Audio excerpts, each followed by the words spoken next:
আমরা কোন মাযহাবের লোক বাবা? আমরা হানাফি মাযহাবের লোক না? হানাফি মাযহাবের লোক। আমাদের মাযহাবের ইমাম হচ্ছেন ইমাম আবু হানিফা রাহিমাহুল্লাহ। ইমাম এটা তার কুনিয়াত, আবু হানিফা, আসলে নাম নোমান, আবু নোমান। যাই হোক, ইমাম আবু হানিফা রাহিমাহুল্লাহ উনি ইন্তেকাল করেছেন ইরাকে। তার মাজার শরীফ হলো কুফায়। কোথায়? কুফায়।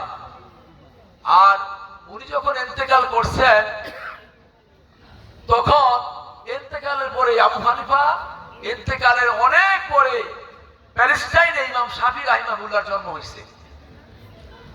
ইমাম শাফিও কিন্তু মাযহাবের একজন বড় ইমাম। তো অনেক পরে আবু হানিফার অনেক পরে ইন্তেকালের অনেক পরে ইমাম শাফির জন্ম হলেও ইমাম শাফি রাহিমাহুল্লাহ ইমাম আবু হানিফার ভাব শিষ্য ছিলেন। কি ছিলেন? ভাব শিষ্য। মনে মনে তাকে মহব্বত করতেন, তাকে মানতেন ওস্তাদ হিসেবে। ইমাম শাফি রাহিমাহুল্লাহ বলেন, আমি যখন কোনো বিপদে পড়তাম, আমার দোয়া যখন কবুল হতো না, ফিলিস্তিনের মাটিতে আল্লাহর দরবারে অনেক কান্নাকাটি করতাম, কিন্তু কোনো লাভ হতো না, দোয়া কবুল হতো না। তখন আমি কি করতাম? হাজার মাইল পথ অতিক্রম করে প্যালেস্টাইন থেকে ইরাকের মাটিতে চলে আসতাম, কুফার মাটিতে চলে আসতাম। কুফার মাটিতে এসে ইমামে আজম ইমাম আবু হানিফা রাহিমাহুল্লাহর মাজার শরীফের পাশে 2 রাকাত নফল নামাজ পড়তাম। নফল নামাজ পড়ে চোখের পানি ছেড়ে আল্লাহর দরবারে দুহাত তুলে কাঁদতে থাকতাম যে আল্লাহ, ফিলিস্তিনের মাটিতে এত কান্নাকাটি করেছি, রুনাজারি করেছি, আহাজারি করেছি, আর্তনাদ করেছি, আমার সমস্যার তো কোনো সমাধান হলো না, তুমি তো আমার দোয়া কবুল করলা না। তাই হাজার মাইল পথ অতিক্রম করে এই মরুভূমি পাড়ি দিয়ে ইরাকের মাটিতে চলে এসেছি, এই কুফায় চলে এসেছি।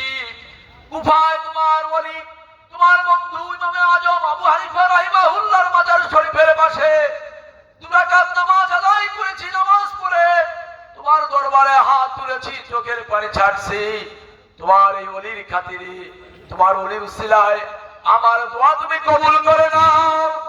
আয় আল্লাহ, আমার সমস্যার সমাধান করে দাও।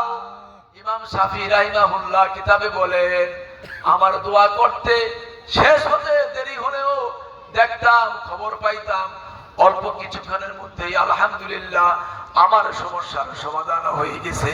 সুবহানাল্লাহ। সমস্যার সমাধান করে দিলেন কে? আল্লাহ সুবহানাহু ওয়া তাআলা। কার খাতিরে? আল্লাহর ওলির খাতিরে। কার খাতিরে?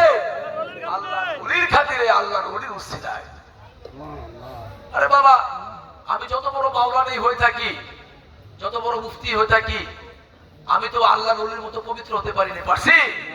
কিন্তু আল্লাহর ওলি হলেন পবিত্র। তারা কি পবিত্র? সুতরাং আল্লাহর ওলির সঙ্গে টক্কর দেওয়া যাবে না, টক্কর দেওয়া যাবে না। কথা আমরা বড় করব না। দেখেন, এখন আজকাল শোনা যায় বিভিন্ন জায়গায়, কিছুদিন আগে শুনছি যে এই এলাকায়, পাশের এলাকায় এক কোন মৌলভী সাহেব আইসা উসিলার বিরুদ্ধে কথা বলছে, পীর মাশায়েখদের বিরুদ্ধে কথা বলছে। এইভাবে যদি তারা এলাকায় করে, যেখানে করে, আমরা আগামীতে ইনশাআল্লাহ প্রতিবাদ করতে চেষ্টা করব। রাজি আছেন কিনা? আমরা প্রতিবাদ করব। উল্টা পাল্টা কথা বললে এটা আপনার এই নাই দেশে ফেরত দিতে এমন চিন্তা ভাবনা তারা মনে করতে পারে, কিন্তু আমরা মনে করি না। উল্টা পাল্টা বলি আল্লাহর বিরুদ্ধে কথা বললে, হক্কানে পীর মাশায়েখের বিরুদ্ধে কথা বললে, আল্লাহ ওলিদের মাজারের বিরুদ্ধে কথা বললে, উসিলার বিরুদ্ধে কথা বললে, নবীর মর্যাদার বিরুদ্ধে কথা বললে, নবীর মহব্বতের বিরুদ্ধে কথা বললে, মিলাদ কিয়ামের বিরুদ্ধে কথা বললে, উরুস শরীফের বিরুদ্ধে কথা বললে, আমাদের কাছে কোরআন, হাদিস, তাফসীর এবং অন্যান্য প্রাসঙ্গিক কিতাব আলহামদুলিল্লাহ যথেষ্ট রয়েছে। যে কোনো সময়ে আমরা এর মোকাবেলা করতে প্রস্তুত আছি। বলেন ইনশাআল্লাহ। আমরা কি ভয় পাই? আমরা ভয় পাবো? ভয় পাই একমাত্র কাকে? আল্লাহকে। আল্লাহকে। ও আমি বলবো এটা আমার ভয় পাই? উল্টাপাল্টা কথা বলে সব পোলাপানগুলো বরবাদ করে ফেললো, মাথা খেয়ে ফেললো। আর পোলাপানে বলে যে না, মানুষ মারা গেলে ক্ষমতা থাকে না। আর বেটা, ক্ষমতা থাকে না।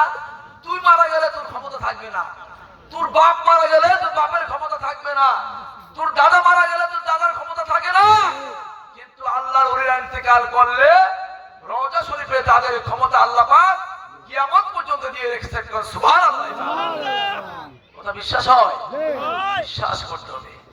আল্লাহর ওলিদেরকে আল্লাহ পাক অনেক ক্ষমতা দিয়েছেন।